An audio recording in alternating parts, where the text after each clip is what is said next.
I'm not kind. now. You're kind. Tag for the kill. Class-based arena multiplayer games are a dime a dozen these days. Ever since Overwatch exploded onto the scene in 2016, we've seen a plethora of, mostly unsuccessful, attempts to enter the genre. Bleeding Edge is the latest game to enter the arena of arena shooters, and while it offers a solid experience with lots of charm, it just doesn't quite do enough to stand out from the pack.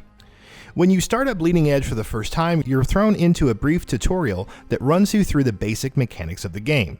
Each character has a main attack that is triggered with the X button, as well as 3 abilities triggered with the B, Y, and the right bumper. A chargeable meter attack, kind of like your super in Destiny or an ultimate in Overwatch, is triggered with the left bumper. The controls, while fairly simple, never quite became intuitive. The layout is just so different from any other game like this, and it doesn't feel like it makes the gameplay smoother. Still, the controls are simple enough, and they never change between characters, so once you do master them, you're good for the rest of the game. The different abilities are what define the characters, who are divided into 3 broad categories: DPS, support, and tank. The classes are fairly self-explanatory, and the game does a good job of making the characters within each class feel mechanically distinct from one another. Some of my personal favorites include Gizmo, an engineer who controls the battlefield with turrets and a long-range machine gun, Miko, a combat healer with a really cool tribal aesthetic, and El Bastardo, a tank who lunges into battle with dual swords and a stunning ability.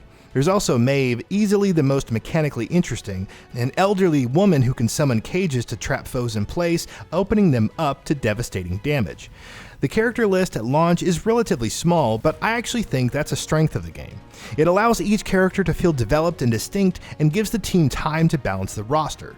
No one character feels noticeably better than the rest, at least not outside of their specialized roles. Roster balance is excellent here. The characters are a huge part of the appeal of Bleeding Edge. The character designs ooze personality and help carry the already vibrant, cel-shaded visuals.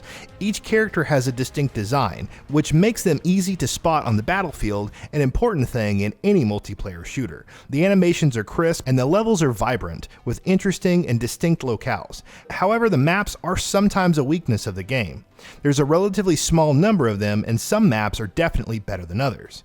They also have a tendency to rely on choke points at spots, funneling players down to a couple narrow pathways to an objective, resulting in matches that can sometimes feel like chaotic bloodbaths. Still, the maps are better more often than not. These faults are just something to be aware of.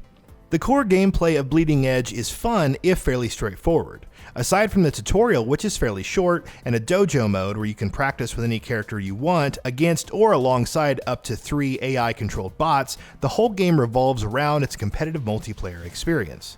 With nothing else to offer, the game relies heavy on its multiplayer maps and modes to carry the experience.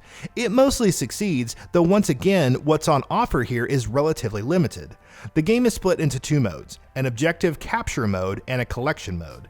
The objective capture mode is fairly straightforward. Each map has a handful of control points. Every so often, a random number of those zones will unlock, allowing teams to capture and hold them to earn points.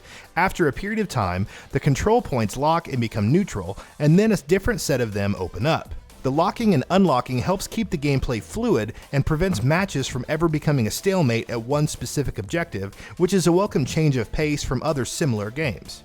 The collection mode is similar. Sets of crates spawn on the map, which can be destroyed to pick up the power cells within them. When all the cells are collected, objectives appear on the map where teams can deposit their collected cells for points. The cycle then repeats. Killed players drop any cells they were carrying, making them vulnerable to being acquired by the opposite team.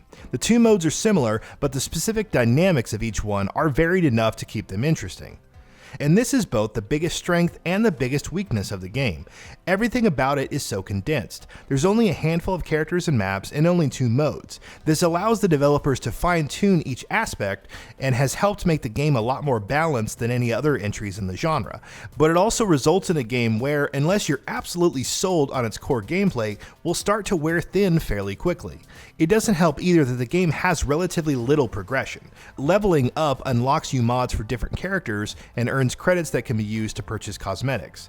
This is cool, but the mods never felt terribly essential, and either way they were earned at random. You could spend hours grinding a certain character and not unlock the mods for them. The cosmetics, meanwhile, were fairly limited. Each character only had a couple skins available for purchase, none of which looked all that distinct from each other, consisting mostly of just a color swap of what is otherwise the same exact costume. Once again, it results in a game fairly light in content that grows rather samey fairly quickly, unless you're fully invested in the gameplay for its own sake. And as a further consequence, the light content results in a game that feels like it lacks a distinct identity, or rather a reason to be picked up instead of its competition. It has a lot going for it under the surface, a better balanced roster than most other games in the genre, one that overflows with character and personality, but on the surface it appears to offer relatively little that couldn't already be acquired elsewhere. In a genre as crowded as the class-based multiplayer shooter, standing out is vital for success. These games live and die by their play count, and I'm just not quite convinced that Bleeding Edge will successfully stand out from the pack. I hope I'm wrong, I really do, because there's a lot to like about this game. But a lack of a distinct personality, plus some light content at launch, may cause the game to have some problems retaining players, which will be a death sentence for this game. If you have any interest, I recommend giving it a shot. It's really a solid entry into the genre. Just be aware of its shortcomings. The next couple months will be critical in deciding the fate of Bleeding Edge. I hope it succeeds. Bleeding Edge has a lot of charm and fun to offer, but it doesn't do a great job making the case for itself over other games in the genre, which may hurt it in the long run. And that wraps it up. If you like what we are doing, please consider subscribing to our channel, and don't forget to switch on the bell notification icon. That way you will never miss out on any of our videos.